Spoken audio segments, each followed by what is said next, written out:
How's everybody doing? It's Cevan. Joining with me today is Tyler and Reed, and this is episode 14 of Likely to Dispute. We got a fun Yeah, episode. Oh boy, we didn't. yeah. The first time we didn't coordinate this. Uh-oh. Okay, You go, you go. I'll do this and I'll pass it to you. Got a fun episode today.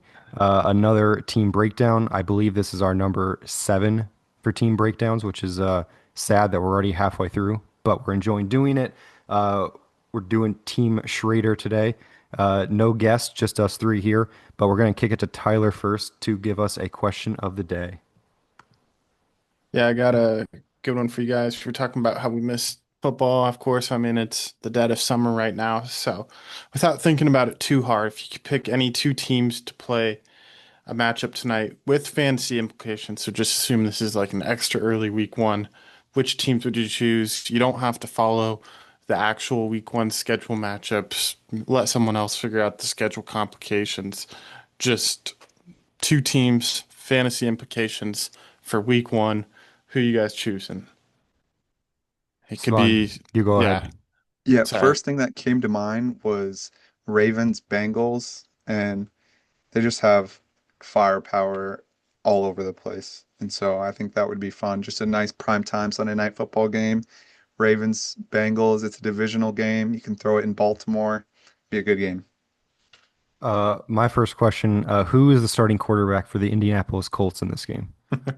It can be Anthony Richardson Okay, then for my Bears' matchup would sake. be Colts versus Bengals because I get my stack and I get to watch Anthony Richardson win the game. So that would be fun for me.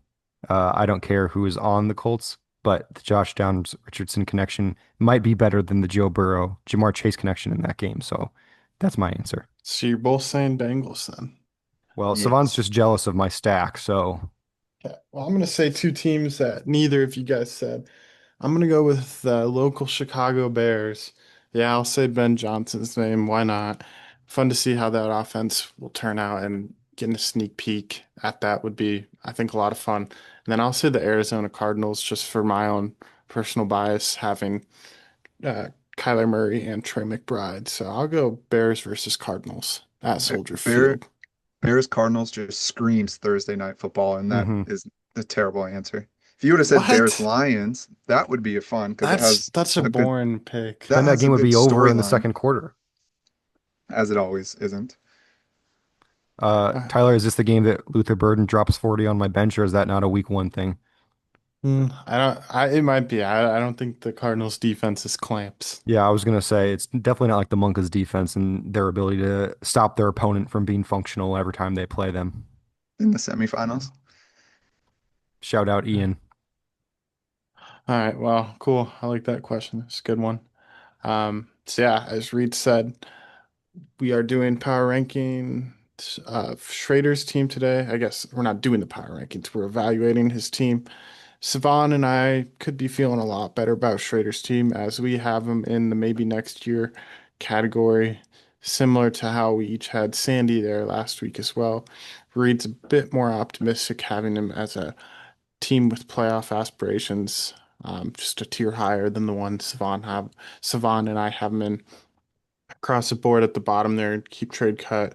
Quarterbacks 11th, running back 10th, wide receivers 12th, tight end 11th. Picks second, and age is 10th. Last year, Schrader actually did pretty solid. He finished with a 9-5 record, scoring the sixth most points, and finishing third in the league last year. So, not a terrible finish from last year at all or anything. So, I guess maybe a little pessimistic by Savan and I to peg him at the bottom of the league right now, but it'll be an interesting year for Schrader. So, I guess any overarching thoughts from you two before we get into it? Yeah, I mean, as the one with him with having him in playoff aspirations, I think I should at least say something that I'm technically going against consensus here, but partially because I think in a way that fantasy football is a lot more even than we think it is, no matter what the talent disparity looks like. I think everybody has a better chance at the playoffs on the bottom end than we act like, and the people at the top probably don't have as good of a chance as we think. So I think when you look at his starting lineup as a whole, kind of similar to what I talked about with Sandy last week, like the way that his starting lineup looks now, that's a borderline playoff relevant starting lineup. So again, in a world where everything goes really good for him and injuries don't hurt him. His players perform to where they are. His breakout candidates break out. There's definitely a world where he can, finish similarly to last year. I have him at the very bottom of my playoff aspirations tier. He's my number 11 team. So I should tell you what I think the state of the league is like, that I have 11 teams that I think are in playoff contention, which is really a good thing for the league. But I could also very well see him in the maybe next year tier. I just am a little more optimistic that his secondary pieces around his core guys will work out this year. Very Yeah, good. and for me, um, I'm more projecting the fall off per se from dropping in third last year. It's more to me, it's kind of how we were talking about Sandy, and it's like it's not that his team got worse, but it's more like the lack of moves to keep up with the rest of the league. And the one big move that did get made was him trading his best player for assets that can't help him, trading Amon Ra for future draft capital. And so it's more of a projection of not getting better and kind of just staying put and trading your best player. So yeah, Some might say he's relatively consistent with his team building, Yes. to call All back right. to last week. All right. Well, let's go ahead and get into it. He still has some really good pieces, and so we have two different players here with the MVP. I guess Cevan, why don't you start with Derrick Henry, who had a career year, signed a big extension with the Ravens. You like him to follow that up this year? yeah, Derrick Henry, he's just proved year after year that he is the exception to the rule. He's not going to slow down.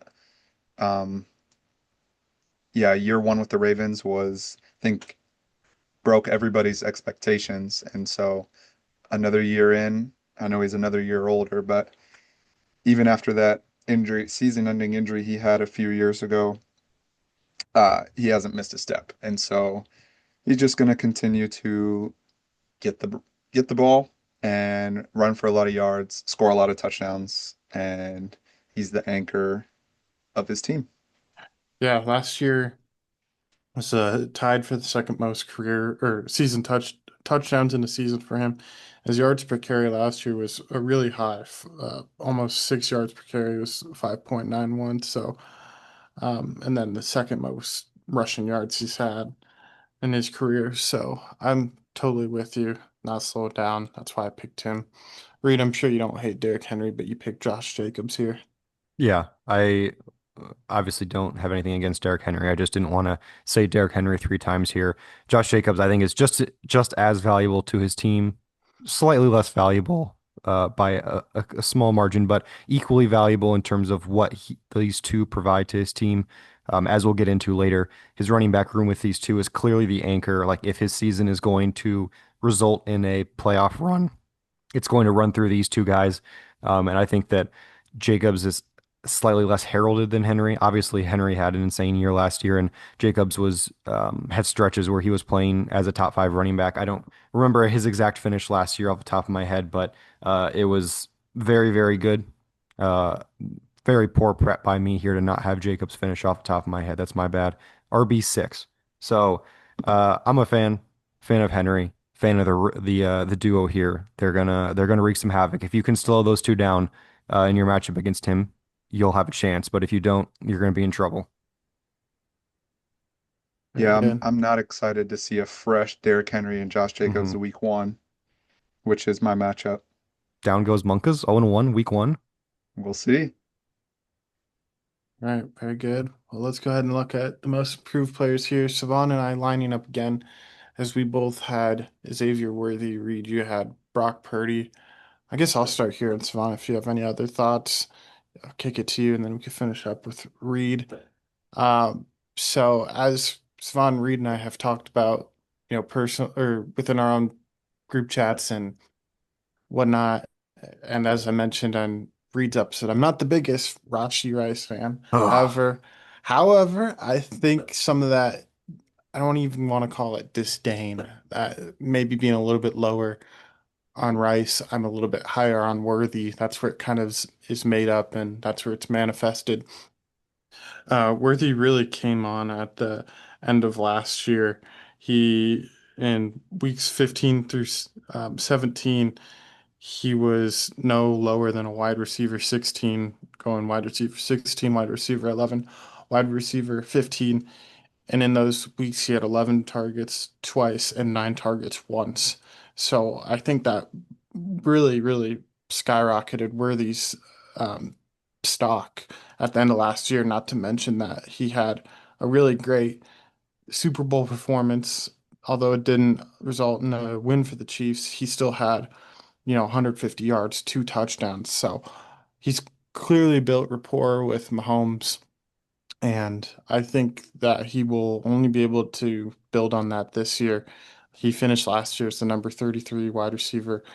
And I think, he could be in line for top 25, top 20 wide receiver season, which, it would be a marginal, or not a marginal improvement, a significant improvement for him, especially after a slower start last year in his rookie season. Yeah, and for me, for Worthy, I think it was big for him to show as a rookie, being sub 6 foot, 170 pounds, that he can play in the league. He played all 17 games, didn't get hurt, which is huge. And then him having to function, him having to pick up the slack ever since Rice got injured, also I think was crucial for his development. So for him to show what he was able to do as a rookie and get all that experience and everything, I think there's a world where him and Rice complement each other very well. And kind of similar to Rice, how in his rookie year, the back half of the year, he really took on a bigger role. And then as we saw the beginning of 2024, he had a huge role. And so I think they're going to be able to complement each other real well. And like Reed thinks, Kelsey will be coasting. So if everybody's healthy and he doesn't have to be a huge part of the offense, uh, then that's great for him. Also, I'm I'm a big fan of like boom bust players in your flex. I think Worthy's a flex option. I know he's not going to be playing that role on Schrader's team, but Worthy's kind of like your really high ceiling boomer bust flex type player that I'm a big fan of. So I will Yeah. talk about Xavier Worthy in a different section, so I will save my thoughts. Okay. Brock Purdy. Yeah, I think this is pretty simple. He was quarterback six in 2023. Everything in the 49ers infrastructure around him fell apart this last year in terms of injuries, which has been a weirdly common theme for them over the last, I don't know, 7 or 8 years, where they'll go back and forth between Super Bowl run and then everybody getting hurt and then the season falling apart and then bouncing right back the next year. Purdy's another guy kind of like in the Mahomes tier, the Jordan Love tier, where they can run enough. They're not necessarily dependent on running the ball to get fantasy points, but they can add value with their legs. And then obviously Shanahan is a fantastic coach. The system benefits him. Just got paid to be the second highest paid player in the NFL. There's a lot going there, and I think the bounce back is potential is pretty real. I think the weapons they'll have around him, assuming health, McCaffrey back is huge for him. Ayuk back at some point. Juwan Jennings still there. Ricky Pearsall taking a second year leap.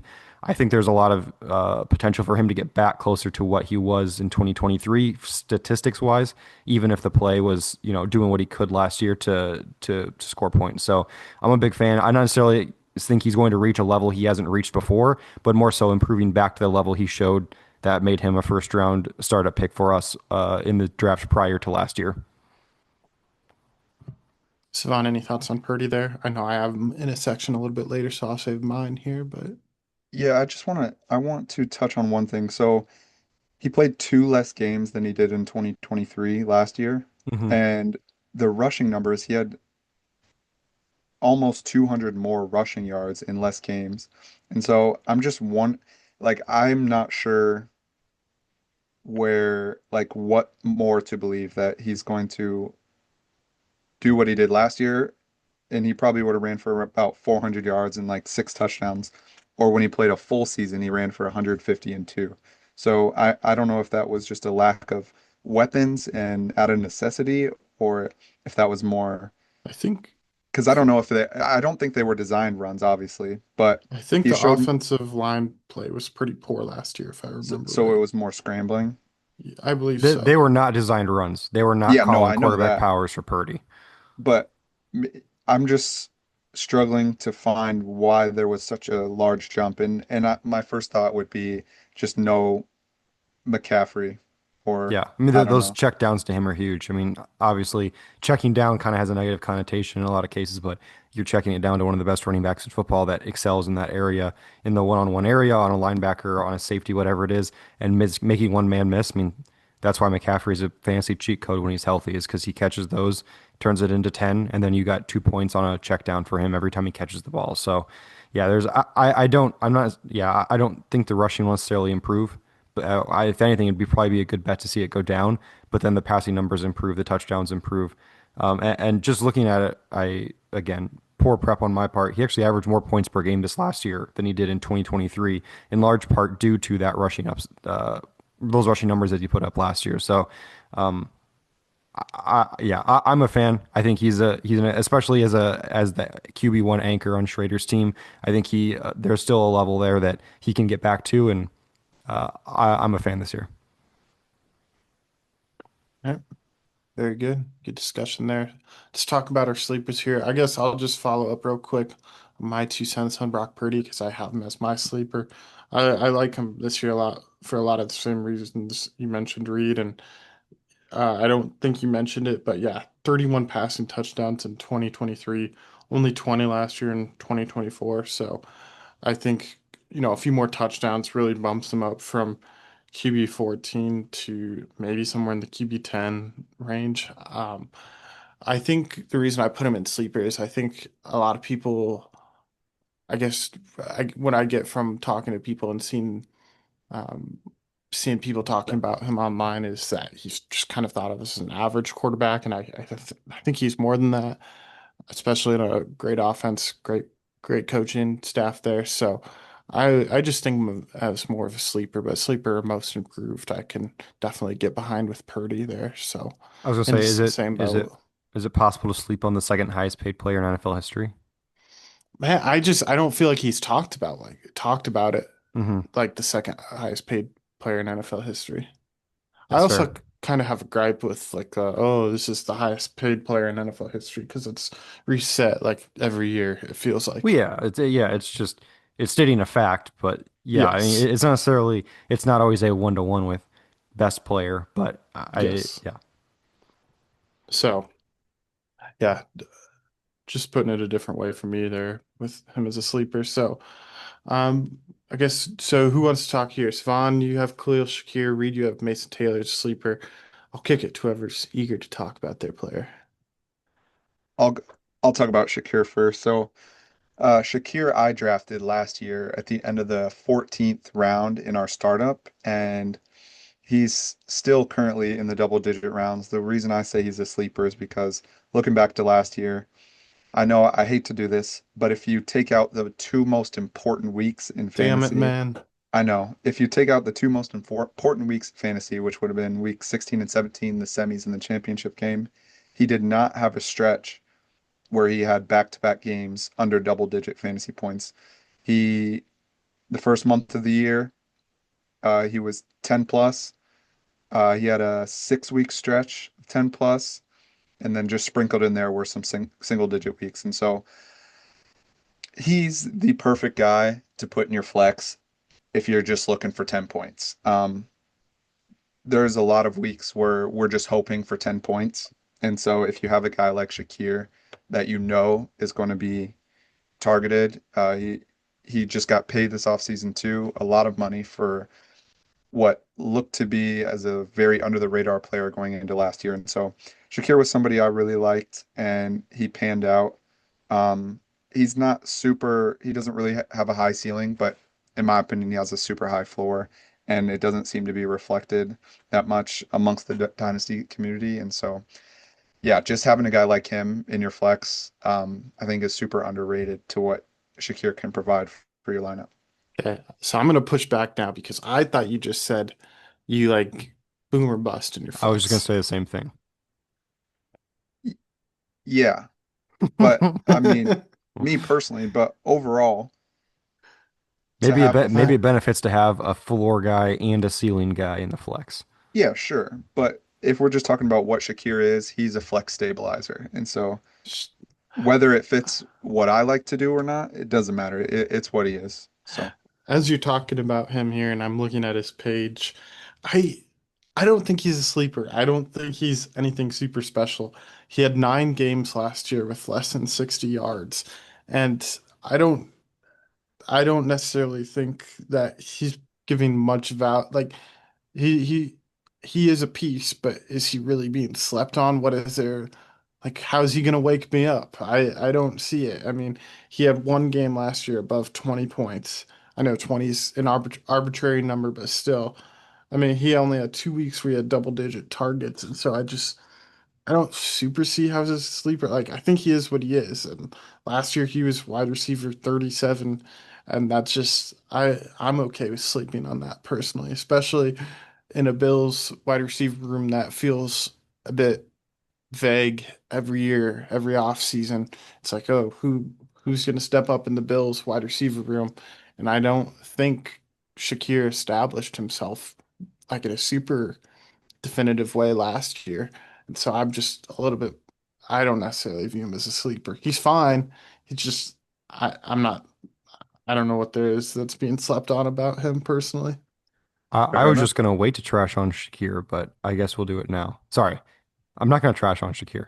I think first off, I think Shakir is a better NFL player than he is fantasy player because I think what he provides to the Bills offense, the security blanket, the underneath work is a lot more valuable than his, essentially his lack of ceiling in fantasy. Like we talked about, there's him being what he is very real. Like I don't really see what kind of ceiling there is here past what we saw last year, unless, he runs really pure and catches a ton of touchdowns.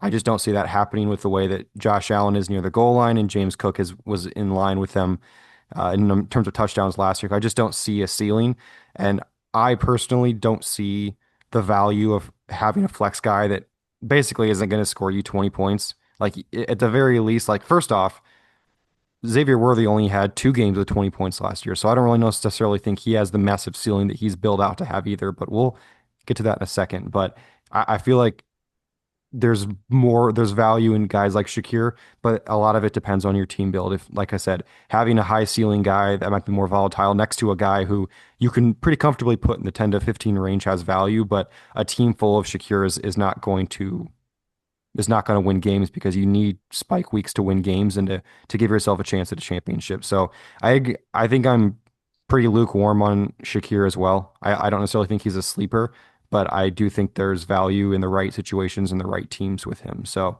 kind of on the fence here between your two opinions. Fair enough. Yeah. I hear you. Both. Reed, you have Mason Taylor as your sleeper. Yeah, I don't think this is I don't think there's a whole lot to say here. Who else on the Jets is going to catch passes other than Uh, Garrett Wilson? Don't I say have an Alan answer. Lazard. I have an Yeah, answer. yeah, yeah, I'm sure it's gonna be Malachi Corley on the injured reserve or on the bench. I'm sure, but generally, it's gonna be a low volume passing offense. Fields is not gonna be airing it out.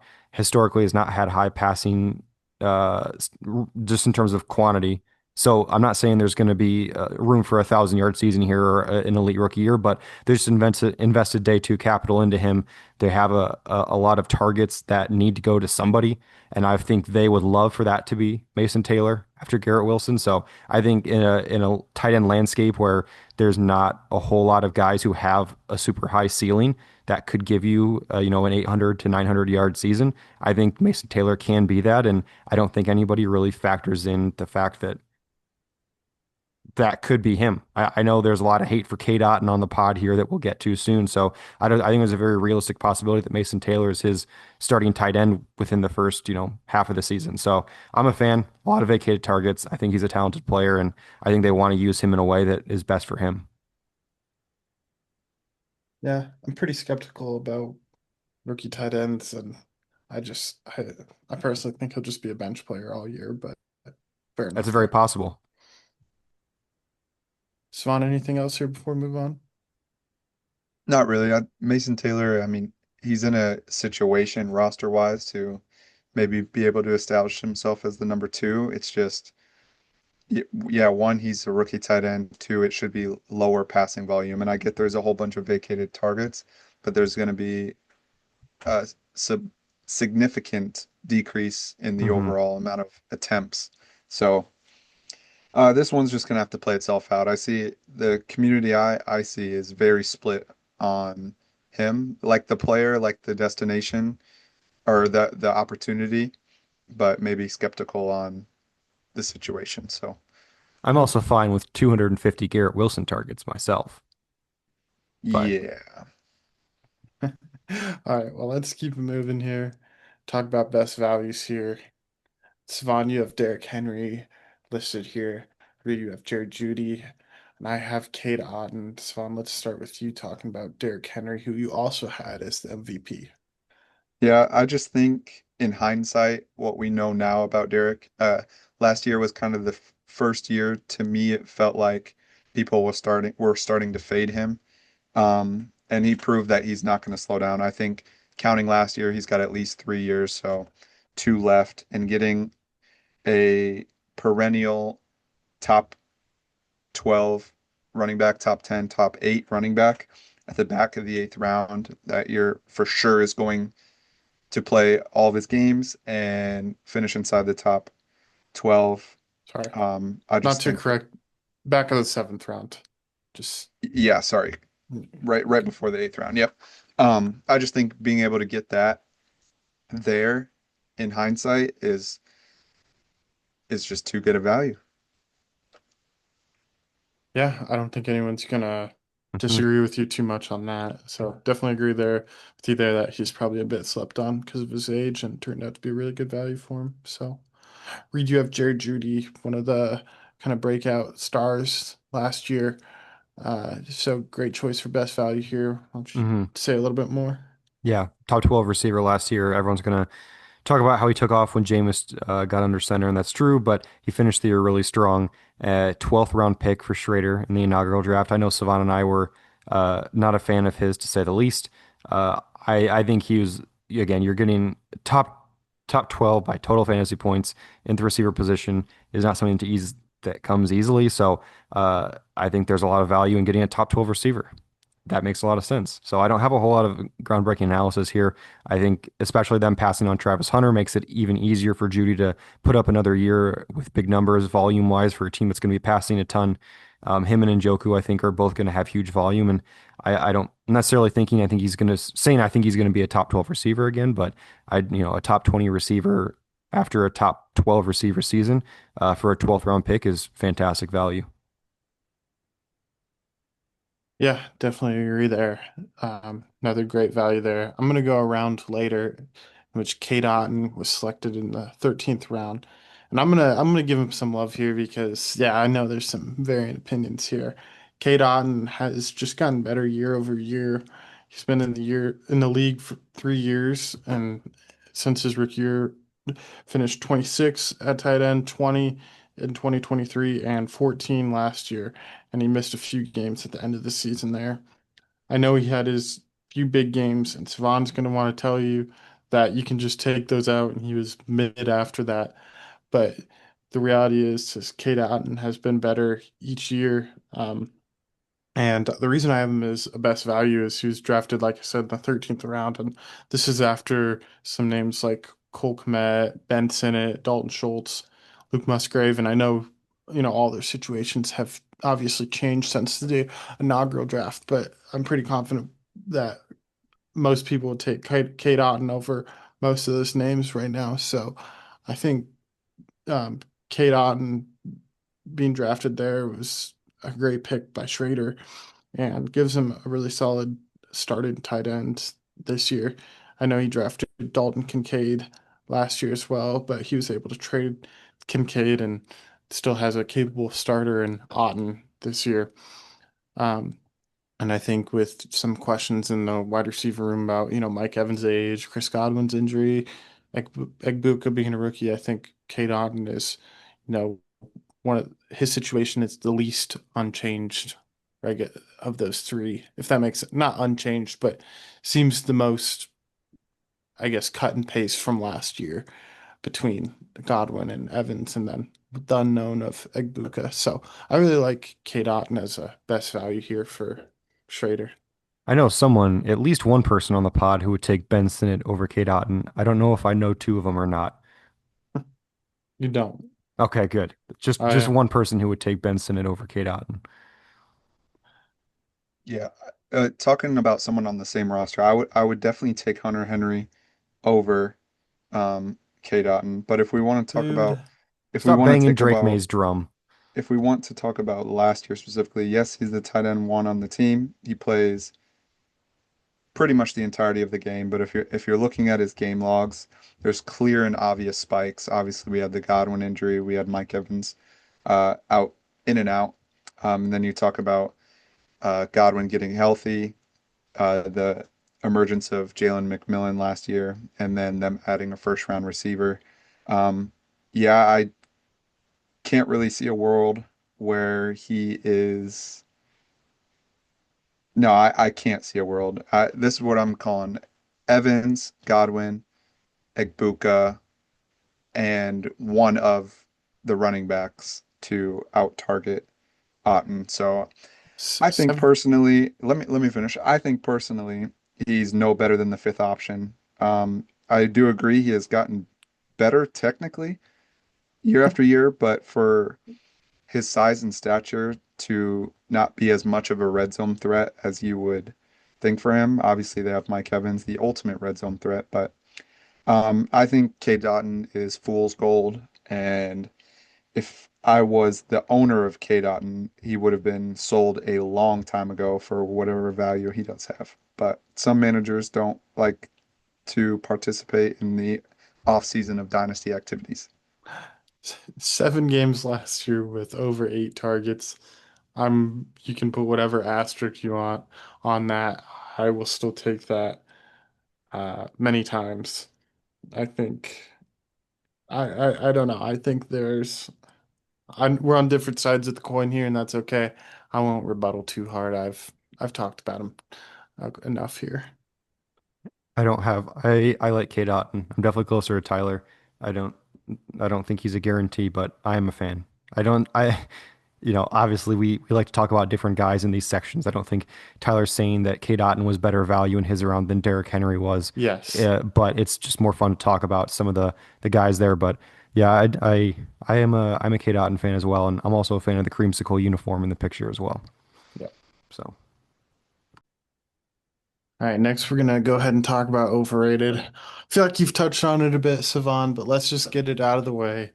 Why is your wrong opinion about K. Dotton being overrated here? Yeah, I'm actually not going to say anything else. I forgot I had him in my overrated, so I pretty much just gave all my points, and you guys gave some pushback. And you guys are fans. I'm not. I will ask one question, roughly, just super broad. Where do you guys think he'll finish overall this year? Inside or outside the top 12? I personally think he's borderline top 12. So I'll That's give him sitting on the fence. well, yeah, uh, we're not gonna give it when if neither of us if you're believe sit, in him enough to be like, yes, he's absolutely a top 12 tight Just end. say, do you think he'll be top 12 this year or not? Yes or no? I'll I'll gi- I'll give him tight end 12. How about Okay. that? Reed? I'm a hard maybe. Yeah, I can't I just think just he pick a has side. his spike weeks are better than a lot of tight ends. So that's why he has value. Okay, So pick a I'm a side. hard maybe. I don't take definitive sides if I don't feel confident in it. Top 15. Yes, Okay. sure. Just to appease you, I'll say that, but Thank you. I'm a fan. Well, so much for not saying anything else. At least there wasn't a 3 minute monologue about it. Uh, Oh, we'll get to it. Oh God. Okay. Reed, you saved your thoughts on Xavier Worthy. Mm-hmm. You are in disagreement with Savannah and I, and Mm-hmm. you are the Chiefs fan, so maybe you're right, but you have That's not how Xavier that works, Worthy by the way. overrated. I know that's That not is how how that it's. works, actually. He's watched more Xavier Worthy than you and I have. I mean, That's probably not true either. That's definitely true. it's true for me. Watch your mouth, son. I think you're underrating how much football I consume. I think you've are underrating that I've watched every Chiefs snap since like 2015. Well, he hasn't been in the league that long, has he? That is true. He was a child back then. My thoughts on Xavier Worthy. Uh, I don't I like Xavier Worthy. I think he like even in redraft. I was just looking it up. He's going around receivers. Uh, like the block of receivers he goes in: DK Metcalf, Cortland Sutton, Zay Flowers, Devontae Smith, Xavier Worthy, Jameson Williams, George Pickens, Ted McMillan, Travis Hunter, Chris Olave, Jalen Waddle. I feel like he is below all of those guys in my opinion. His role obviously expanded last year after their best player on offense got hurt. And I'm not taking what Tyler said a couple minutes ago. Like you can put whatever asterisks you want by K. Dotton, whatever was happening. Like I generally take the same opinion. Like you can't knock him because Rasheed was out, but you can understand that his role will change when Rasheed is back. Rasheed is much better at the underneath stuff, the design targets, the manufactured touches that he excels in, and that's essentially what Worthy was flexed into when Kelsey was old and then Rasheed was hurt. That's the PPR scamming that some people call it, like the really fantasy friendly role. It's when he started to break out. Because early in the year, he was their deep ball guy, which is frankly what they drafted him to be and what I think he's going to go back to be this year. And I think he really has potential to have bigger spike weeks than he showed last year. Like I said, he only had 2 games of 20 points or more, and they were like 20 and 22. He and Mahomes connected on like one deep ball all year in the regular season. Like they just not something was wrong, whether that be the timing, the chemistry, the ball placement, whatever it was. Xavier had a couple of um, deep balls where he didn't get his feet in. Like there was just a lot of stuff wrong. Mahomes' long ball or deep ball accuracy was way worse than it had been in past years. So there's definitely a world where the Chiefs want to become more explosive, as Tyler loves to continue to say, on why Rasheed will be bad. But uh, Well, Xavier Worthy has the potential to connect on those deep balls and become that guy. But I think his role will go back to being a not necessarily as fantasy friendly as it was last year when he started to break out because those I think will go back to Rasheed, and then in the few occasions they go to Kelsey as well. So I just think his role is going to go back to a less fantasy friendly role than he showed at the end of the season when he was thrust into that. And I think his ADP in a redraft is too high. It's not a dart I would take around those guys. So I just think he's a little overrated, but I'm a fan of the player overall. And I don't know if I trust Matt it's Nagy to use him in the right spots, but I think they'll do a good job of getting him the ball, just not in the role he was in last year. I just don't understand why they would, I guess, overcorrect that much when like relegate him back to kind of what he was thought to be. Like he showed he could handle the workload, so I guess I just don't understand why they would The do that. Because a the Mustang looks like a Ferrari until a Ferrari pulls up. Like, yeah, Worthy looked fine because it's a great role for fantasy. Getting those manufacturer touches, obviously his speed is off the charts, but when you look at his body and the way, he's not breaking tackles. He's 160 pounds. Like, that's just not the way that he is best utilized, especially when you have somebody who's better at that than him. And like you can put Worthy in like that PPR role to get the manufacturer touches, but you cannot put Rasheed in the other role. So when you put Rasheed in the role where he functions best, even if Worthy may be better at the underneath stuff, which I personally don't think he is, he functions infinitely better in that downfield role, stretching the field, outrunning DBs that um, gives the Chiefs offense that much more firepower and opens things that much more underneath for Rasheed and Kelsey. if I could chime in real quick, the way I see it is something Reed said something. I don't really I said a remember, lot of but things. yes, somewhere in there he compared a Mustang to a Lambo or something, and basically Rasheed is better, and so normal In that role. normal he's better in general. He's a better Sure. receiver. That's fair. But normally sane coaches will give their better players more work. And so, like I mentioned earlier, I think they're actually a perfect complement to each other. Agreed. Similar to a few episodes ago when I compared the situation of like Pickens and Lamb, I think they complement each other perfectly, but they're still going to be an alpha. And just kind of how we saw the offense want to operate, which was Rice kind of replacing Kelsey's role. I think they're just going to do the same thing. And while I like Worthy, let me ask if this comp is good. Do you think he's maybe like a glorified Rashid Shaheed in a way? No, I think he's a lot more talented than Shaheed. Like I think Shaheed's very much a one trick of just like, can you outrun the DBs and get behind him? Hmm. And I think Worthy has more skills in that. I think Worthy's skill set compares very comparably to Jameson Williams. Like I think he like you get him on deep balls, you get him on crossers where he has a lot of open field to Yeah, outrun the guy covering him. And I think that's where he functions best. Like he's not as small as Worthy, but he's not someone that's going to go out there and break tackles and be physical. And that's where I think Worthy can function best, where he's, again, outrunning people. You're not necessarily going to yeah, give him the ball and say, you know what, go break this or go beat this one-on-one to take it to the house. Whereas I think that's where Rasheed functions best. So again, Worthy can function in that role from a fantasy perspective because it's a fantasy slot or like not slot machine. It's a fantasy golden ticket. Manufacturer touches in a PPR league are gold. But his skill set is best used downfield, and I think that's what will make the Chiefs offense more explosive is getting him back in that role and then getting him and Mahomes on the same page on those balls more consistently. yeah. And none of his Super Bowl points came until the game was already over, but everybody knows that already. But the deep ball they connected on there, and then they connected on a touchdown early in the year in LA against the Chargers. And like that, the number of times he shot deep for Worthy and hit was very low. And I just think from pure positive regression, that's going to get better. And then that makes the whole offense better if they have a deep ball they need to respect um, to play deeper. And I mean, again, the Chiefs changed football with how they force teams to guard them. And that's why Kelsey was able to be so good. And this is the second iteration of that in an ideal world for the Chiefs, Worthy is opening things up underneath for Rasheed. So again, Kind of Rasheed like, top 12, stamp it, but I think Worthy's a little bit overpriced. yeah. It's basically their new Hill and Kelsey. Hmm. Yeah. I don't know. I don't agree with the overrated, but I do like I understand all your points. So, Okay, so just okay, I'm not going to ask Jameson Williams because I know you're not a Jameson Williams guy. In redraft, who would you take, Worthy or Pickens? ooh, I mean, probably Pickens, Worthy or Waddle? worthy, Worthy or Olave? worthy, Worthy or Jordan Olave. Addison? Olave for Tyler. worthy, Worthy or Jerry Judy?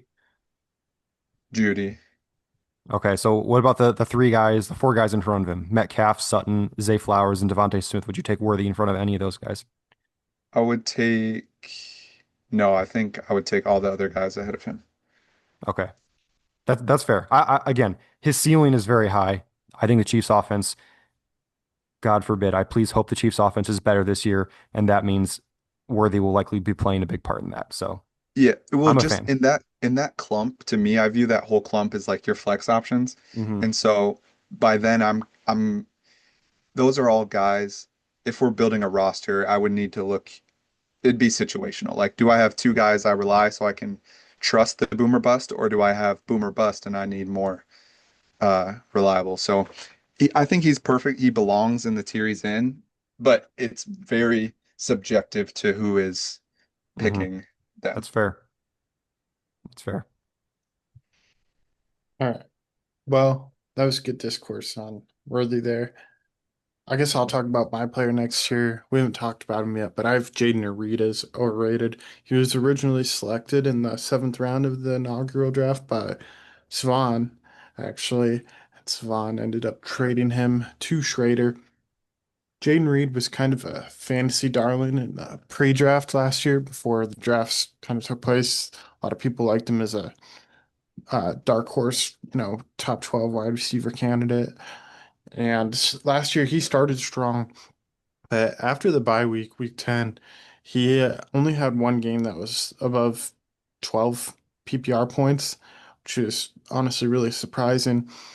In the entire season, he only had one game where he's targeted more than six times.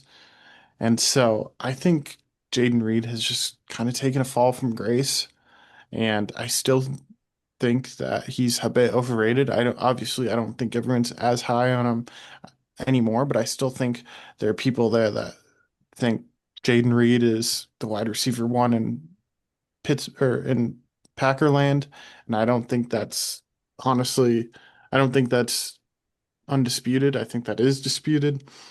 And I feel honestly pretty skeptical about Jaden Reed's future as a dynasty asset. I think there's a real case scenario where this time next year, Jaden Reed's droppable. I don't Oh know if my, that's, I don't know That's about that. I don't wait, know. can I go? Or are you done? Yeah. Hold Can I on. go?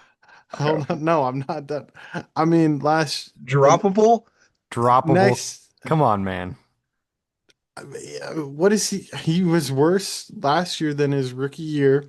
They drafted a new wide receiver in the first round, which they've been really reluctant to ever do. I don't, Jaden Reed really struggled at that in the second half of last year. I don't know what there is to be as optimistic about. He was already an older wide receiver when he was drafted. He's 25 now. He's returning punts. I don't usually buy into that narrative. I'm not, I guess, to be honest, but I just I'm I don't know the Packers wide receivers. I I I don't like him, and I don't like Jaden Reed. I think he's overrated. I don't. I think right now he's at most a flex player, and I Which is fair. think and I Savon, you think go ahead. Yep. I don't know.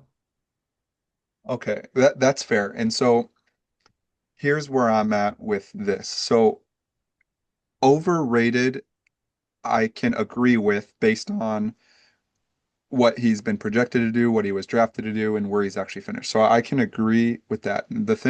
The overrated tag I don't agree with is the player. So similar to how Reed felt about or feels about Josh Downs, I feel to Jaden Reed.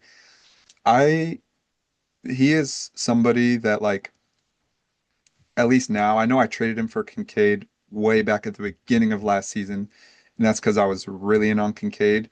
But Jaden Reed's a player to me that he is extremely talented, and like I hate the Packers, right? But I think he's almost misused. He's like Downs. He's never on the field in three wide receiver sets.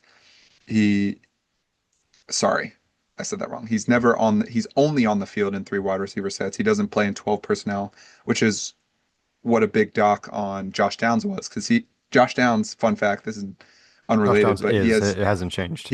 he has 16 career snaps in 2 years in 12 personnel, which is just diabolical. But anyways, Jaden Reed, the player, I think is one of the more talented receivers in the league. His skill Dude. set, he he's he scores a lot of touchdowns on what is low volume. I personally think he's just misused.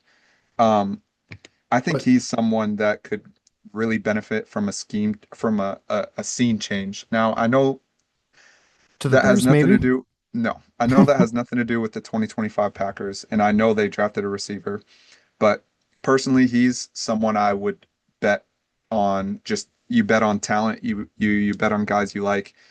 I I don't know. I agree with you. You said he's a flex guy. This is Jaden Reed's like your I in my idea. He's like your perfect flex, and like in a perfect world where it's realistic. I love his upside, and if he ever were to claim that wide receiver one role on the team, I think and like truly be an alpha wide receiver one, I think he would be an easy top 12 finish. But their identity since getting Jacobs is just hammer the ball. so And I'm also, I don't know, Jordan Love is pretty sketchy.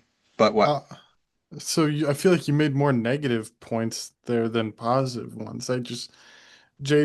He's played in two full seasons. Maybe he's had lingering injuries there. I guess I'm not quite sure. But I don't know what there's like if talented players can make their way past quote unquote Yeah, scheme issues. he hasn't been bad though. That's the thing. He's He been he he was was worse last year than he was in 2023. I mean basically the same, but technically. He was worse. Yes, technically. But by 20 points. So I mean, yeah, he was worse. But he wasn't bad. So to say he's going to be droppable in a year after Okay, droppable was probably an exaggeration. I just have a really hard time looking past that second half last year. I mean, what are we talking about here? He's playing 50, 60% of the snaps, and then he's getting two, three, one. Okay, targets a why do week. you like Josh Downs then? Why do I like Josh Downs? I'm not talking about Josh Downs. I'll always talk about Josh It's the Downs. same exact argument. I think Josh Downs is a better football I player think that's lazy to say with it's a better the same. How's that quarterback. lazy? Jaden Jaden Reed has how's that lazy? He's done This they came in the same year and uh he's done more. Josh Downs has or Jaden Reed? No, Jaden Reed's done more. I don't think that's I'm not we're not doing Josh Downs versus Jaden Reed right I'm now. just Damn comparing the it. situations. They That's they fine. they they Well, I can tell you for one, Josh Downs earns targets at a hell of a lot higher rate than Jaden yeah. Reed does. And that that is a sticky stat. So I In an just arguably more talented wide receiver room. yes, I actually I can get behind With that the maybe. Colts receiver room, Yes. more talented. Didn't we just get done shitting on Michael Pittman? No, I had Michael Pittman as my underrated Okay, well I did. or And sleeper or Alec something like Pierce, that. we know is he's just a cardio king that runs I He deep. led the Colts in receiving yards last year. I know, but he really does just run straight. Well, he and does he's that good really at it. well. Yeah. Yeah, no, I know, but I I don't think know. this was I'm Tyler just subtly admitting he's back in on AD Mitchell if the Colts receiver room is more talented. mm, okay, Tyler. This is for you. Dontavian Wicks or AD Mitchell? What are we talking about? Pick. uh I'd probably go Wicks. Same. I'm a Wick. I love Wicks. Yeah. We need to Okay. get Wicks to the Chiefs.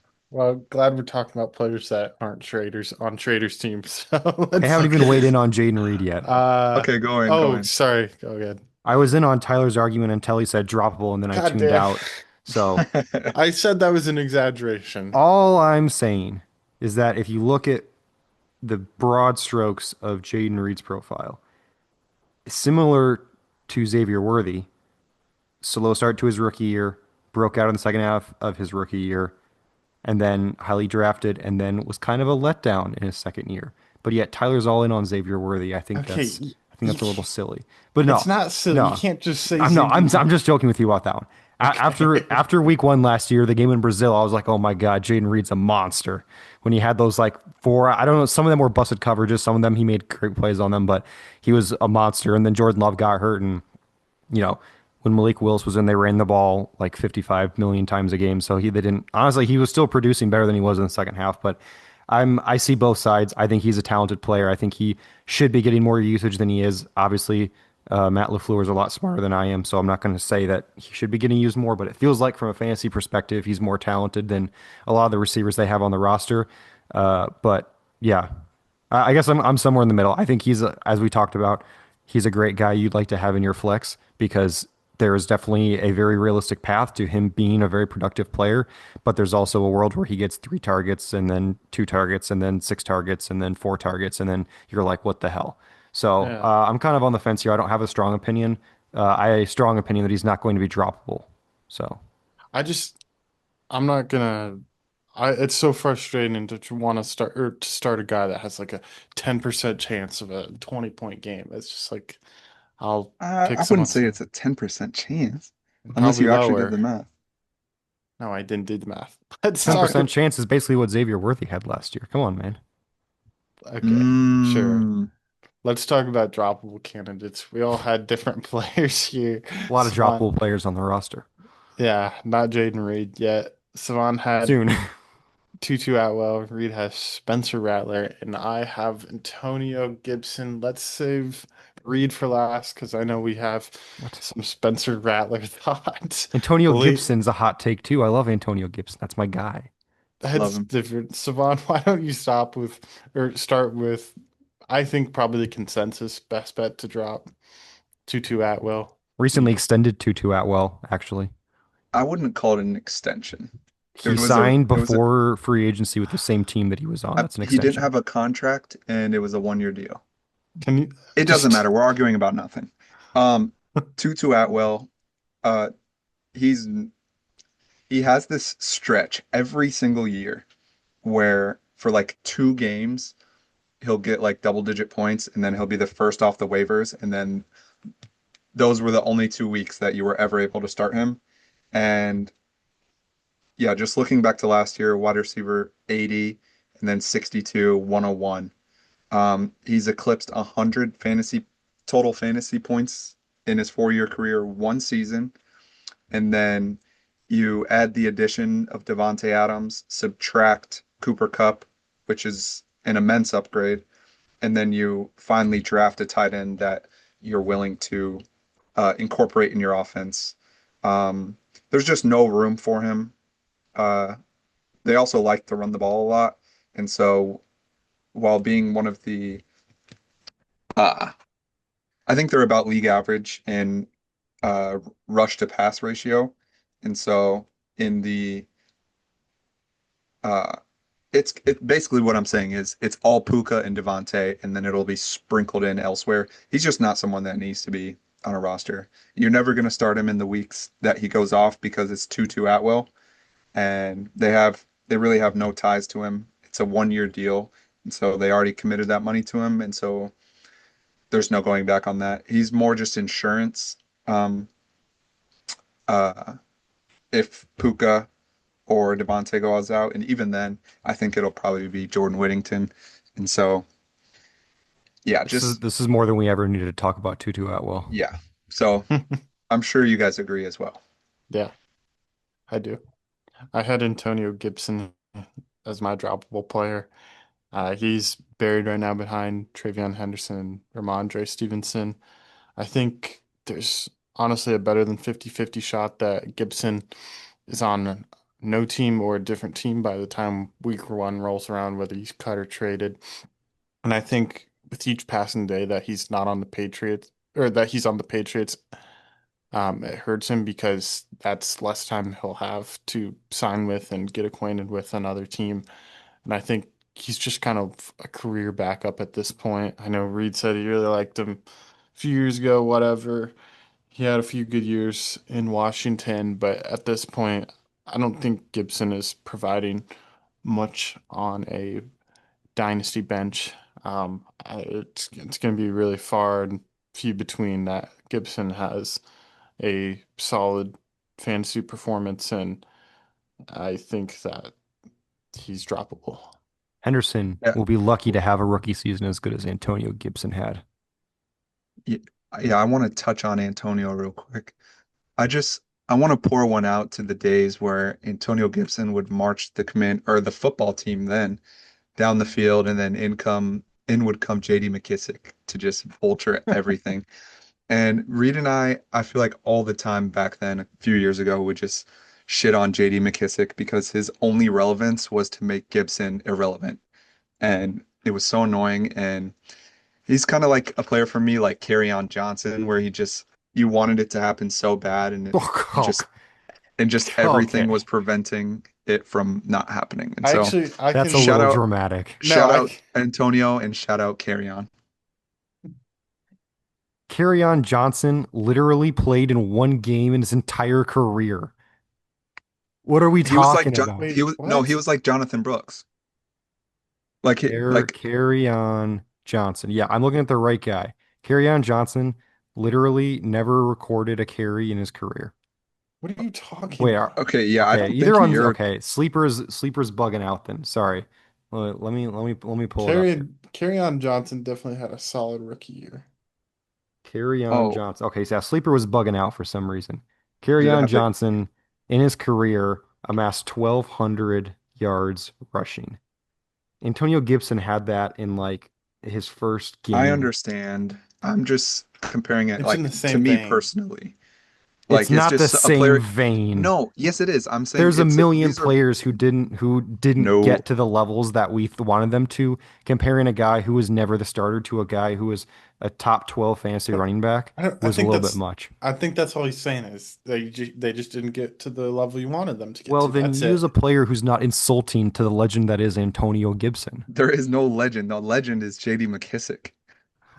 He's the Antonio legend. Gibson was RB 13 in his rookie year and then RB 12 in his second year. I don't want to hear the word on Johnson ever associated with Antonio Gibson ever again.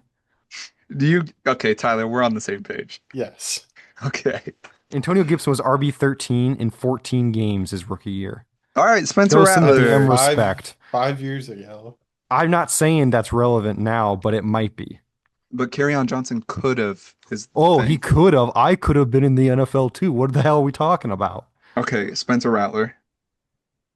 Now you're here gonna Mr. Slurp Spencer Rattler for being straight hot ass cheeks I will after make a just being mean to Antonio Gibson. What are we talking about? I will make a valid point as soon as you wrap this up. Okay, I don't know what the value of rostering a day three quarterback who played like shit last year and got benched for Jake Hayner, and then they drafted a 26-year-old second round quarterback this year to replace him. I don't know what the value of rostering him is. The only value of rostering a backup quarterback in the NFL is either a young player who is highly drafted that hasn't started yet, or that's probably basically it. Someone's going to say some shit about Joe Milton, and I only have Joe Milton because I have Dak Prescott, and Dak Prescott has had a season-ending injury 2 of the last 3 years, and the Colts may not be wise enough to start Anthony Richardson. So in the event that the worst-case scenario happens, I want to roster Joe Milton. There's Cevan's only valid point. Spencer Rattler, not very good on a bad team, not going to start, not highly drafted. I don't really know what You, the point of rostering him is. you can't say he's just not going to start. Yeah, Okay, so why would they have my point drafted a 26-year-old rookie to not start right away?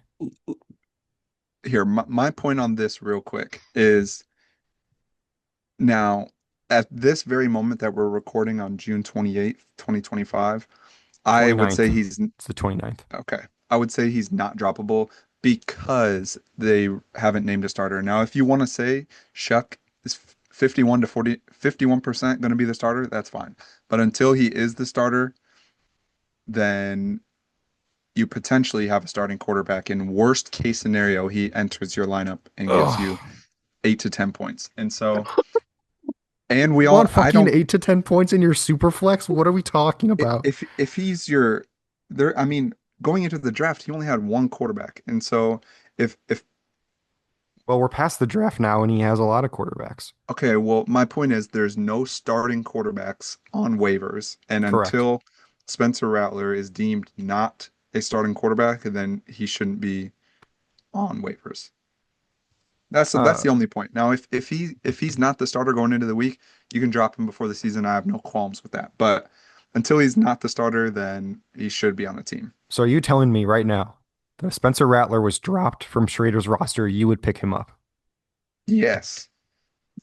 That's because you have a terrible quarterback room. That's a bad person to ask. Tyler, if Spencer Rattler got dropped, would you pick him up? He has three quarterbacks. No, I That's wouldn't. Yeah, that's that's because he's not a roster. Well, Tyler, or Savon, you'd only pick him up because your quarterback room sucks. Most normal people wouldn't pick him up because he's droppable. if you have three quarterbacks, there's no reason to roster a fourth that might be. But if you have two, in the situation he's in, What if he has then three because he has Jackson Dart and Russell Wilson and Brock well, they Purdy? both can't start on the same team. Right? So Yeah, I was gonna say that's That's like three one quarter. quarterbacks, isn't No, it? that Russ that's and Dart are like one yeah, quarterback. you're Mm. stop now. I just don't know why you want to roster a quarterback that's bad because he might start for a bad team. He got benched last year. It sounds like it It's not sounds like he like was no, good. stop. A bad quarterback, Anthony Richardson, bad team, Colts got benched last year, Joe Flacco. So what are you saying? Okay, well, the Will All Colts are not a bad team, first off. Will oh Levis is also yeah, rostered. yes, a sub 500 team isn't bad. Okay, But well, we're talking about this upcoming year, all three of first those off. points you just made No, are those are exact to a T, Anthony no, they're Richardson. not. First off, the Yes, Colts are all not of a them. bad team.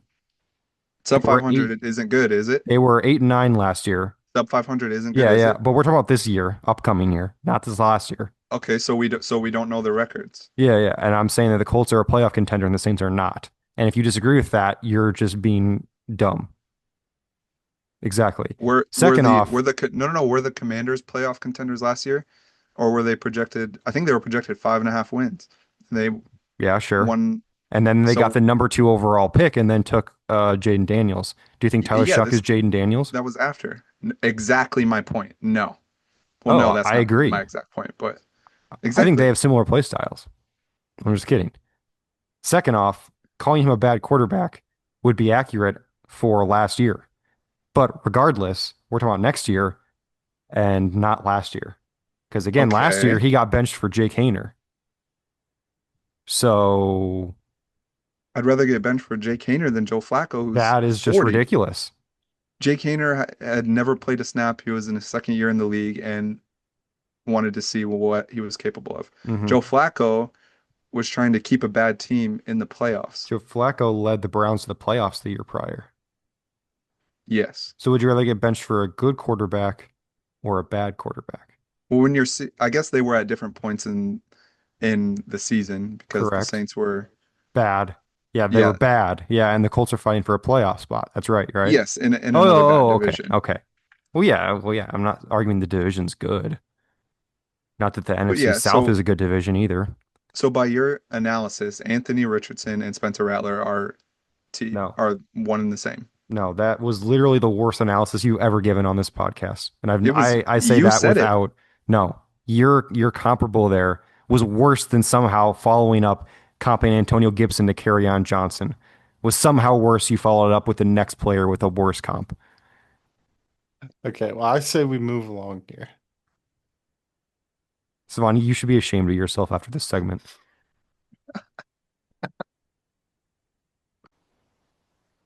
All right, so let's go ahead and look at the team a little bit more here. Start with the quarterbacks. We've talked about Brock Purdy a good bit. Talked about Spencer Rattler, unfortunately. And we mentioned Jackson Dart and Russell Wilson there. So presumably someone, whoever's starting for the New York Football Giants, will be on Schrader's team here. So any thoughts on the quarterback room overall from you two? Yeah, Um, I yep, don't you have go. yeah, I don't have anything special here. Obviously, I talked about how I'm a fan of Brock. Having another good year, good system, good player, good weapons. Not a whole lot to dislike there. Obviously, I've given my thoughts on Spencer Rattler very recently here. And honestly, your second quarterback being one of the new Giants quarterbacks is not ideal. Part of why he's so low. Like if he had a stud second quarterback, his roster looks completely different, but he doesn't.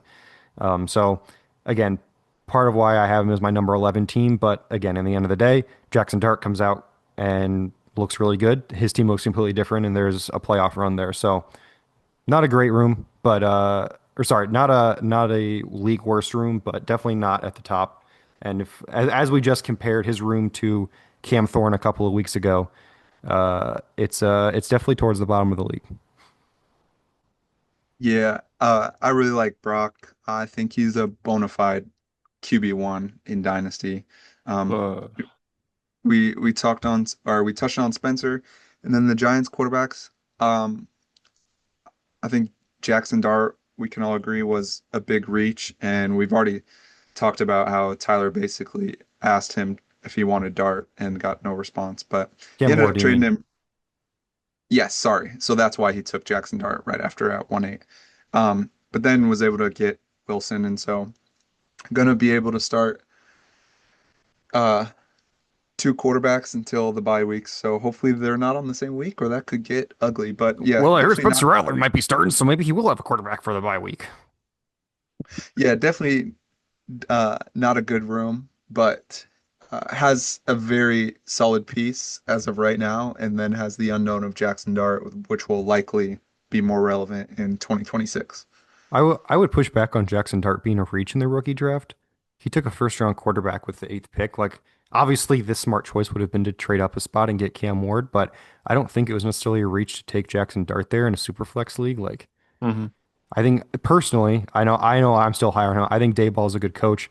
I think he's just been hamstrung by having not a quarterback he chose for his entire tenure there. So I think him getting to choose his guy, I hope this is his chance because otherwise he's not going to get another chance if Dart doesn't look good this year. So I would push back on it being a reach, but I would definitely agree that I don't think he's someone week one that you're going to be relying on. But by the end of the year, in a good, if things go well, I think he's definitely a guy who's in his super flex spot.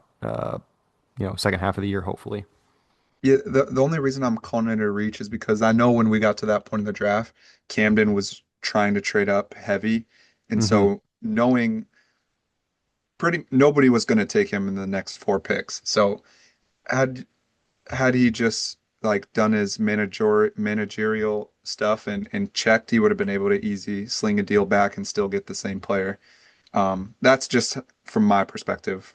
Well, perhaps from his perspective, he was looking at your quarterback room at 109 and thought, man, this guy needs a quarterback. Maybe he's going to take Dart.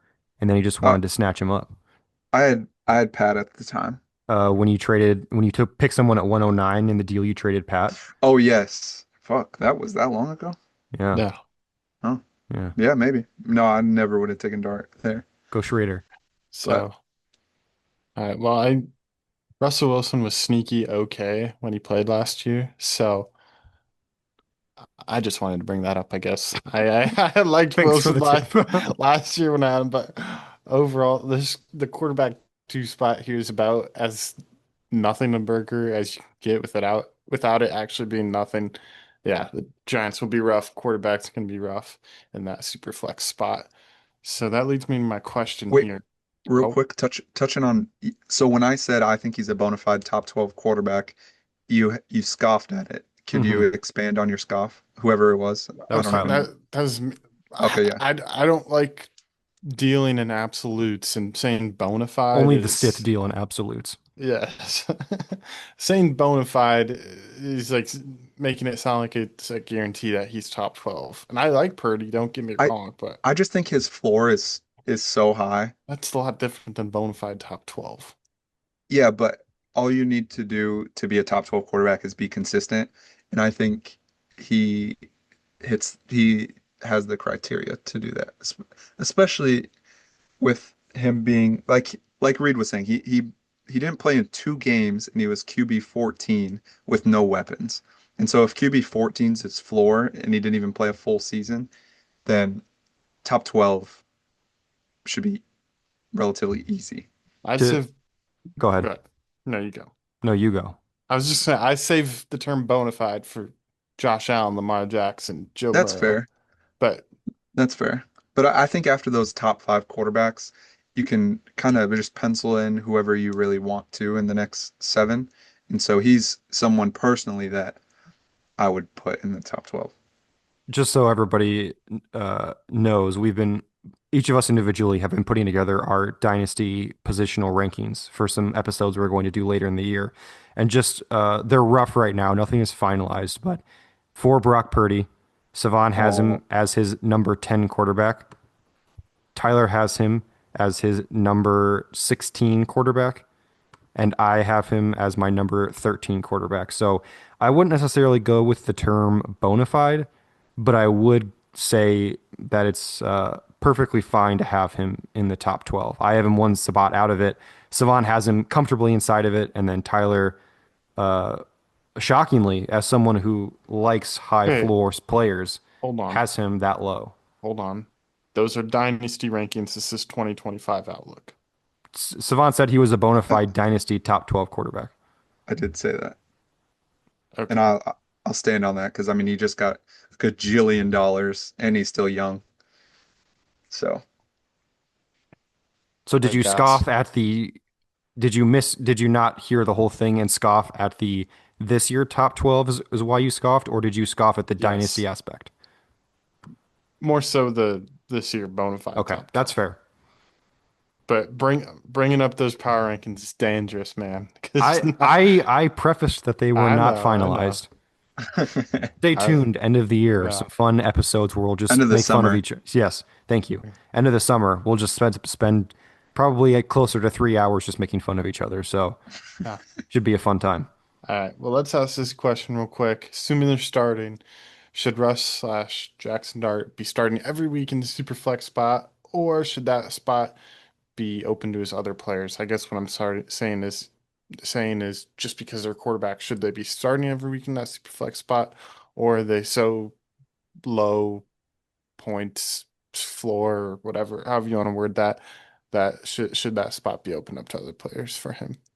Just Well, go ahead. I'll go real quick. I'm just gonna say, based on his roster, I don't think he has That was my enough point. guys. Yeah, I don't think he has enough guys to be able to start uh, anything other than 2 quarterbacks. So I will just go with the quarterbacks. I mean, right Well, now he has and Jaden Reed in the super flex. but that also includes Najee in a flex, which is Yeah. That's true. I would say I have heard that Russ was sneaky good last year, so maybe there's some more juice there.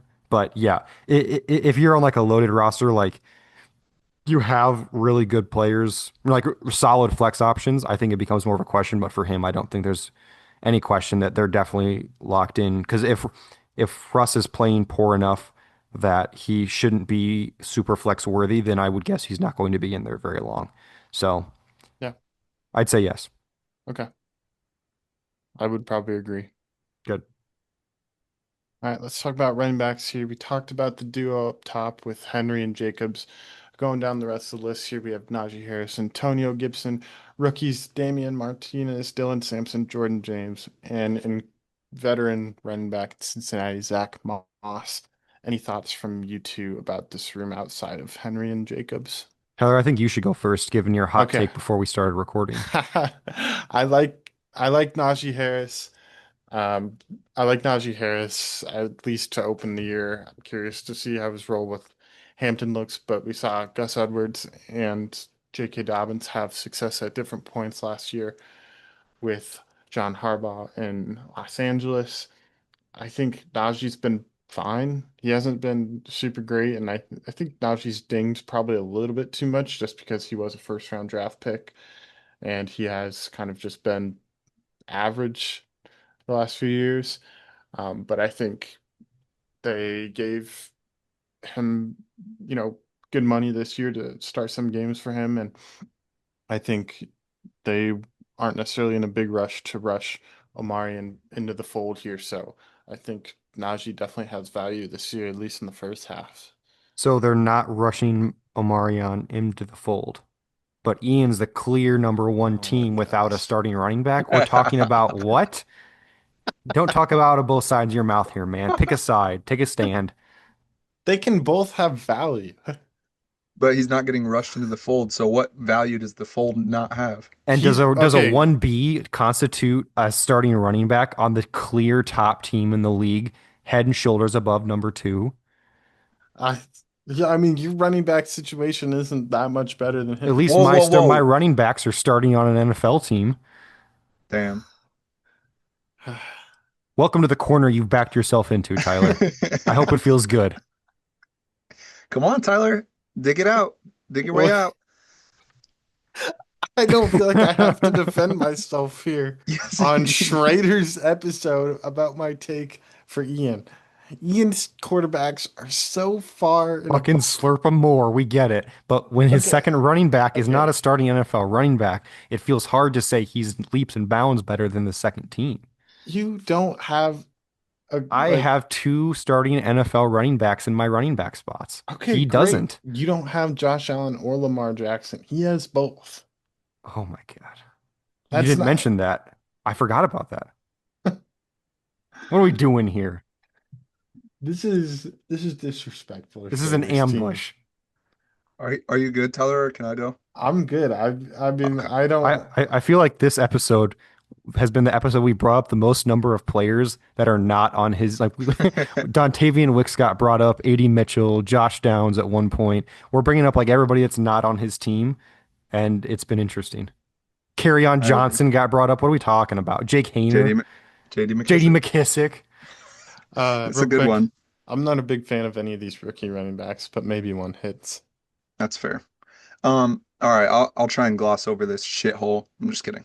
Derrick Henry, Josh Jacobs, nothing to say. I actually really like Najee to be like some teams RB3, mostly because of Greg Yeah. Roman. Greg Roman has proven since his days with Frank Gore in San Francisco that if you are a running back in his system, you score points. And we obviously saw they tried to go with JK and Gus Edwards last year. And so they wanted to use two backs. And so I think they're going to coexist the entire year. Maybe uh, skewed a little more toward Najee in the beginning and then skewed a little way to Hampton at the end. But either way, I think both are going to be relevant all year. They have different skill sets, but they're similar at the same time. Um, yeah, I like Najee. Touching on the other guys real quick, Jordan James, I think is interesting, as we say. Kyle Shanahan always drafts a third round running back, and they always have relevance at some point the next Jordan year. James was a fifth round pick, buddy. Okay, Isaac running back. Garendo was a fourth round pick the year before. Come on. Either way, sorry, You're that's thinking of that's on me, Tyrion fellas. That's Davis on me. Price. But I like Jordan James. That's a good pull, Dylan Tyler. I heard Sampson, that. Thank you. Sampson, I think this year he will be no more than their RB3. I think Jerome Ford will still have a role on the team as he's proven to be able to handle it when Chubb's been out. So I think they got Quinshawn and Jerome for a year. Dylan Sampson should probably be on taxi for this year. Zach Moss, interesting handcuffed. All he does is get hurt. When he plays, he's all right, but he rarely plays. And they drafted Taj Brooks, so Is he's he a kind of a wait and handcuff? see. I don't think he's That's even a what I'm, handcuff. he's kind of a wait and see to how it shakes out, who's getting the secondary touches. But I think by the season, Zach Moss will probably be droppable. And then, yeah, we touched on Gibson. Damian Martinez, he's buried. Charbonnet and Kenneth Walker are both really good and valuable to the team. So he's, in my opinion, 2 injuries away from being relevant and should just be stashed on taxi. I got nothing else to say here. A fun, really top-heavy room, probably the second best room in the league at the when it comes to the starting position, and then Najee's fine. I wouldn't want him in my starting lineup, which obviously what he has in his lineup now is not necessarily what his week one lineup will be or should be, but not necessarily someone I'd want in my starting lineup as a flex player, but perfect, like literally like a quintessential RB3 that you feel really comfortable if you have an injury that you can plug him in. So yeah, I got nothing else to say. No strong thoughts on any of the rookies. Jordan James isn't the handcuff. Sorry, everybody. It's Isaac Guerendo. But everybody else, pretty vanilla. Antonio Gibson breakout year finally. So I just want to add, you have nothing else to say except for talk about every single person on I the know. list. I say that every time when I go third. I'm always like, I got nothing else to say. And then I'll just, I mean, I think my Najee point was unique. Yeah, And then Jordan James is RB3, and then Antonio Gibson's going to break out. So it was, I don't have, sorry, I don't have much to add. I only have this to say. fair All right. enough. Well, which of Derrick Henry, Najee, and Josh Jacobs are most likely to be traded? And to be clear, this is talking about in fantasy, not in the Yes. NFL. I'd go So Najee because you're really interested in him, it sounds like. I I would say Henry, and not because Schrader wants to move him, but he's so good that a contender is going to want to buy him, and he'll just sell him. So I'll say Henry. think it'll be Jacobs. I think, uh, yeah, I think Jacobs was looking at a really similar year last year, and I think he's a little bit more attractive as an asset just because he's a little bit younger. Yeah, I Attractive, don't. attractive physically or as a fantasy I asset? just, I, I just said why, and it's I because know, he's but I need you to younger. clarify because you've been getting back on your Mr. Slurp, Somehow in Why? someone else's episode, you've been slurping Ian. I literally. have it. I didn't bring up Ian. You brought him up. I agree. It's honestly, I could see any of the three of these, not all of them. I could see any of the three of these getting traded. If his season ends up going sour, like Cevan said, someone would definitely be willing to pay up for Henry or Jake. Probably not in the same deal. That'd be a massive trade. But Henry and Jacob separately are both really attractive assets at the running back position. And who knows? Maybe in week three, when all my two running backs are hurt, maybe I'm in the running for one of them. But I won't be in the running for Najee. Fair So, enough. all But right. yes, good question. Thanks. Let's talk about wide receivers. We have Jaden Reed, Jerry Judy, Khalil Shakir, Xavier Worthy. Those are the projected starters. I think we've talked about them all one way or another. We also have Marvin Mims, Michael Wilson, Tutu Atwell, Tyler Lockett, and Xavier Restrepo. I want to go first here because I think this is an incredibly underrated room. I think KTC had him at like it was definitely in the double digits, either 10th, 11th, or 12th. I think when you look at those four guys, like again, we're just talking about the bold guys are just who's in their starting lineup now. Presumably, Najee gets taken out of one of his flex spots, and in will go one of the Giants quarterbacks. So if you're starting these four guys right here at the two wide receiver spots and the two flex spots, honestly, I think it's a very underrated room. You have a lot of ceiling with Worthy potentially in a downfield role, Jaden Reed hopefully getting more volume for everyone except Tyler, Jerry Judy coming off a top 12 season, and then you have a really safe floor with Shakir giving you the lowly 10 to 15 you'll get every week. Like, I think this is a room that, like, if you didn't invest very much in the room, then this is what you got. I think you'd feel really comfortable with this. The bench blows. I don't think anybody on the bench is anyone you're ever going to rely on. I'm not a Marvin Mims guy. I don't think anyone's going to be high on Michael Wilson. Tutu Atwell's droppable, allegedly. Tyler Lockett, who knows? I mean, he could be a safety blanket, and then Restrepo's a UDFA that ran a 5.3, I think. So I think the starting lineup right here is a sneaky good room, but then it's just the depth is very poor.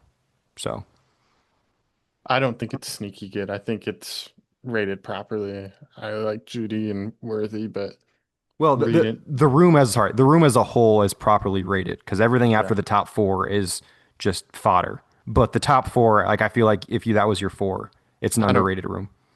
I don't think it's I'm underrated. with Tyler here. I don't think this is underrated at all or overrated. I think it's I mean, well, there's Tyler, you finish, then I'll go. I'm just saying there's a real possibility like that in any given week that those four could score you 30 combined points. That's everybody's wide receiver room, believe it or not. Would you really say that about your own wide receiver room? Wow, Mr. Slurp coming on strong. No, in any roll of the dice in the again, Okay. it can happen. It's not I that big think of a that's deal. more likely with this team. Okay, but okay, look, let's just take it from this perspective. Okay. If you were drafting a redraft team and you drafted Henry and Jacobs in the top two rounds, and then like you went light on receiver until late, and then you took these guys in like the sixth to 10th rounds, like I feel like you'd feel relatively solid about that. But if you guys disagree, that's fine.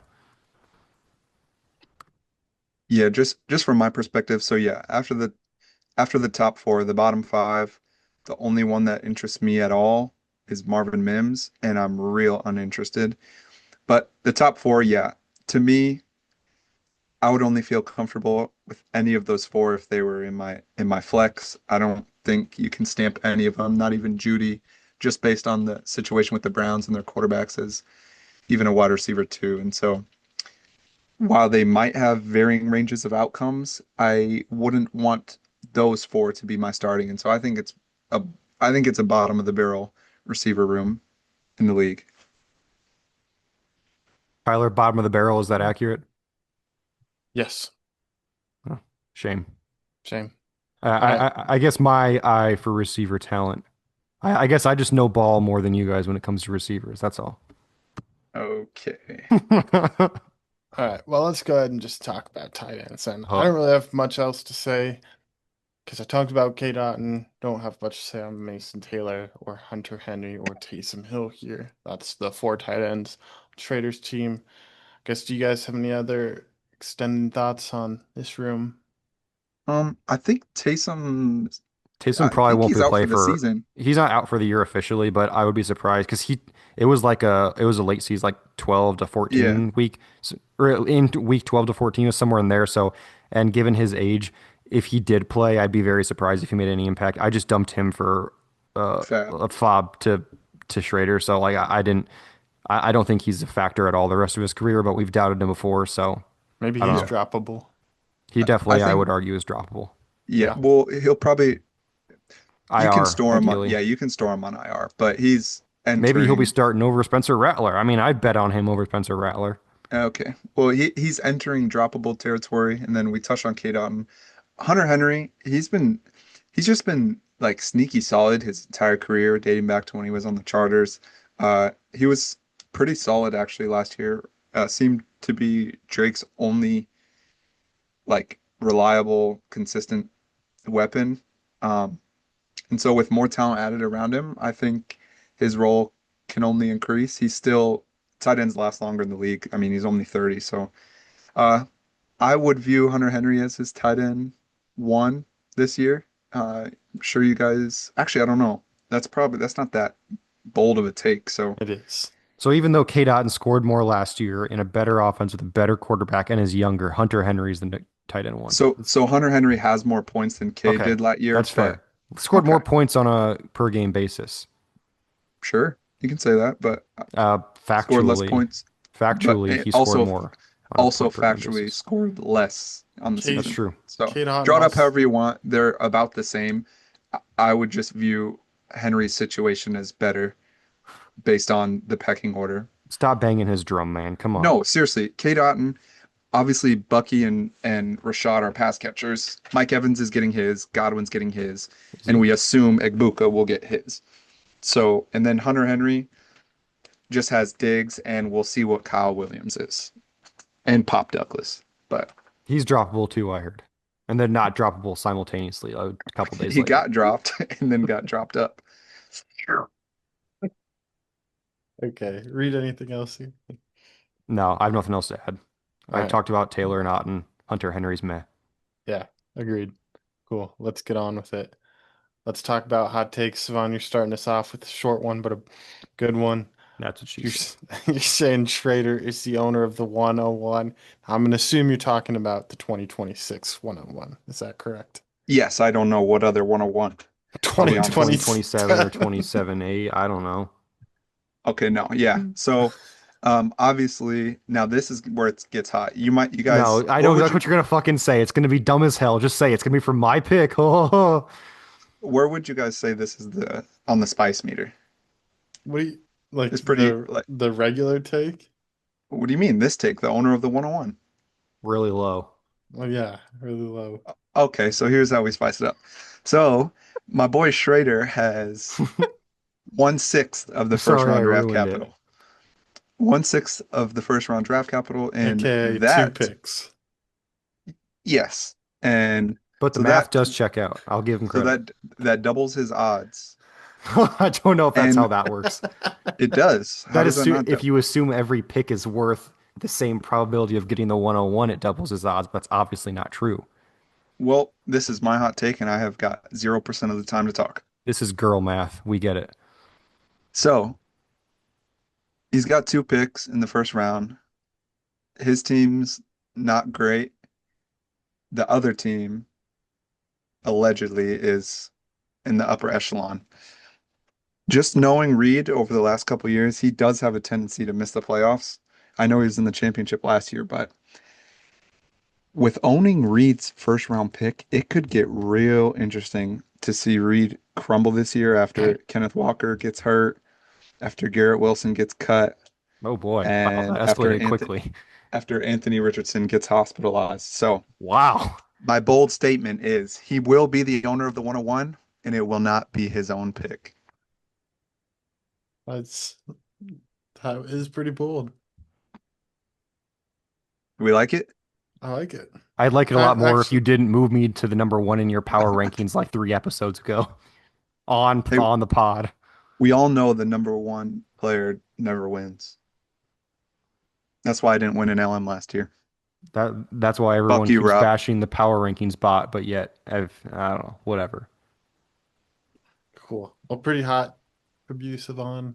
But yeah, I'm sure whatever way Schrader can get the 101, he'd probably take it.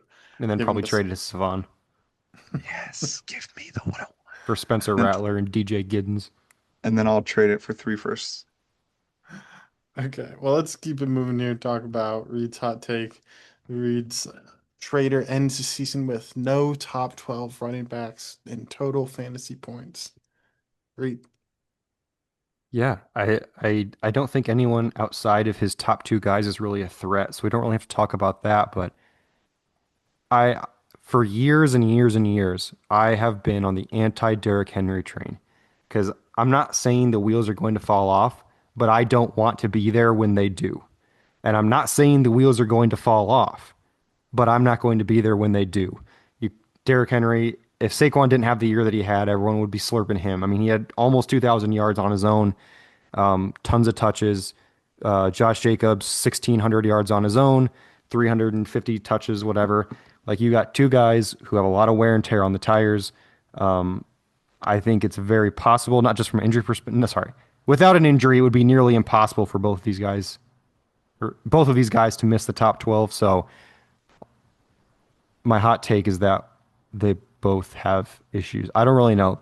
It's pretty hard to talk my way through this without, because like again, if neither of them get hurt, there's no way neither of them finish in the top 12. But let's just say if the wheels fall off, I was there first. Yeah, I hate this I'm sure you do. It came from me. only because outside of the 1 year Henry got hurt, he played 8 games, I and the know. year Wild. a decade ago that he was behind DeMarco Murray as a rookie, he's finished inside the top 8 every season except for those two. So Well, yeah, the section hot. isn't have the section isn't have a milk warm take. It's a hot take. I know, but I'm just telling you that's why I hate it because That's fair. he is the exception. He is the Well, Yeti. okay, eventually he's not a literal cyborg, so eventually he's not going to finish in the top 12. He might be retired when that happens, but it might also be this year. It might, but it might also have been last year or 3 years ago after he broke his ankle. But he He didn't got break his better. ankle. Yeah, are we No, sure? it was a sprain or something. He didn't break his ankle. He missed 9 games. You don't miss 9 games with a sprained ankle, You don't especially. only miss 9 games with a broken ankle because he came back that year. Yeah, but a sprain, he Okay, would well, it was somewhere definitely. between a sprain and a broken ankle. How about that? I mean, sure. Okay, well, I'm gonna move us along here if that works for you too. Have at it. All right, give you my hot take. Schrader plays spoiler. He wins last three matchups against Cevan, Cam K, Andrew to shake up playoff picture. This alone is, I mean, you could boil it down to just 3 game win streak at the end of the season, but so I don't know if I do feel like a 3 game win streak for Schrader's team might be a little bit of a hot take there. And so that's where I came up with that. But I wanted to add a little bit more to that and say it's going to come at the end of the season against those three managers there. And I think, if that were to happen, those are three teams I think I all kind of have in the middle of the pack there with, Savan being the higher of the three there, but Cam K and Andrew kind of on the fringe playoff teams. So I think if this happened, if Schrader did win those last three matchups, that could be huge for the league and could really hurt some people or help some people depending on the way it swings. So Does that's he shake up the picture to get himself in the playoff picture with those 3 wins? that's a good point. I mean, those could be his only 3 wins. I Oh, mean, wow, that would be tough. And It could it'd then, shake be up Tyler. It could get I you in the playoffs. It'd be pretty badass to be winless and then win the last three no, just that's to. not badass. You're three and you're 3-11. There's nothing badass about that. Oh, yeah, but if you're gonna have only 3 wins, might as well be at the end of the season when everyone thinks you're a gimme. That's fair. I That's wouldn't true. call it badass, but it's more badass than being winless. That's true, but I mean, who doesn't love a good spoiler from time to time? How I'm many times I'm does he gonna beat say Savan that. this year? Well, I Yeah. Does he beat me twice? Yes or no? The Savan start 0-1 and then finish the year with a loss with I, him. th I think you're going 1-1 against Schrader. I do think you're Oh, I taking a guess it is loss the for sure. milkworm take section. Jesus. Is Fence that sitter. is it more warm to say he's going 1-1 than 2-0 against him? Yes. Is it Just more? No, to say Savant's going 2-0 against Schrader is more Oh, milk. no. 1-1 is the most milk. I don't. Milkworm is even a word. Lukewarm is the word I meant to say. You keep saying it. 1-1 is the most lukewarm thing because, again, as I've always preached, a lot of match, especially on a week-to-week match basis, matchups are a lot closer to 50-50 than we want to admit. So 1-1 is the most milk warm you can give here on that answer. Imagine getting milked warm by the milkman. Oh Okay. my God. And then he bangs your drum at the end. Oh my Okay. God. Okay, let me chime in real quick. This was back to the last one. Derrick Henry had a Jones fracture in Dude. his foot. Okay, well, that's not an ankle. A foot and an ankle fracture are very different. No, I know, but you said sprain, I said broke, and it was fractured, so I was I closer. knew I it win. wasn't a broken ankle because you knew Well, who had a yes. broken ankle. Wait, no. Godwin dislocated his ankle. Never mind. Remember when the Buccaneers said that Godwin might be back for a playoff run and now he might not be ready for week one? That was wild. Yes. You know how hard I held on to that he might be back late in the year. It was sad. And I shipped Well, him out like garbage for Josh Downs. Kind of did him dirty. let's finish up talking about Schrader's team here. We have our season predictions here. Savan has Schrader with 15% chance to make the playoffs. Reed also 15%, and I'm the low man at 13%. Uh, the odds to make the championship, Savan and I each have them at 2%, with Reed at 4%. Savan, let's just start with you. Yeah, low percentage on both. Last year was a fluke. Um, he was just moseying on by everybody, just picking up cheesy wins, catching people on their down weeks. Shit ain't happening in this year. I'm dropping a bomb on week one and then Wow. following it up on week 12. 13, week 12. 12, and following it up on week 12 with just a, oh, it's gonna be mutilation. Wow. So That's all from me. Uh, I don't. I think it's good. Again, that our odds reflect that you guys had him in a tier below myself. I guess at least a little bit, but yeah, I think we're all pretty low on his team, both from a depth perspective and an overall construction perspective. He's pretty consistent with as far as team building, so I don't expect these odds to change all that much. He's got the capital if he wants to try to make some moves, but I think it's a lot more likely he adds more capital by the end of the year. So we'll see. I don't think he'll be winless through 11 weeks, but I feel like he'll definitely be one of the matchups that people look forward to on the schedule. Yeah, I think there's no problem, having a down year in a dynasty league. So, maybe he tries to see what pieces he wants to carry into next year, and hopefully he can retool next offseason and get back into playoff contention. Cool. Well, anything else from you fellas before we wrap this one up? Wild episode we had here today. I was not expecting us to devolve into what it did at certain points, Yeah, I appreciate all the random name drops. That's always fun, bringing up old memories. but Um, not when you compare on Johnson to Antonio Gibson. That's disrespectful. Moral of that point is both are currently irrelevant. One of them's on a dynasty roster. One of them That's true. is not even in the league and hasn't been for That quite a while. Come on, man. that's true. Well, it Tyler, sounds you? like Tyler.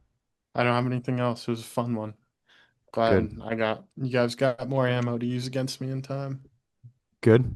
Uh, I hope everybody has a milk warm week this week. Everyone get excited for Cevan here. Got a big day coming up. We're recording this on Sunday afternoon.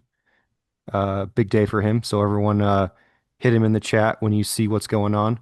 We're all happy for the future Mr. and Mrs. Munkas. Yes, indeed. And yeah, always a pleasure. This was just a part to keep the day as normal as possible, and the day has been normal. Except for some of the takes you had. Those were, well, I guess it's pretty normal for you to have some takes like that. Very normal. Heart is starting to beat though. Well, Okay. it's been beating, it's just beating harder. As I say, I hope it's been beating. Otherwise, we're going to have some issues. Yeah. DeMar here. Sorry. Okay. Not too soon, Tomorrow. Tyler. Come on, man. Well, we need to end this before any more things get said. So we will see you all next week.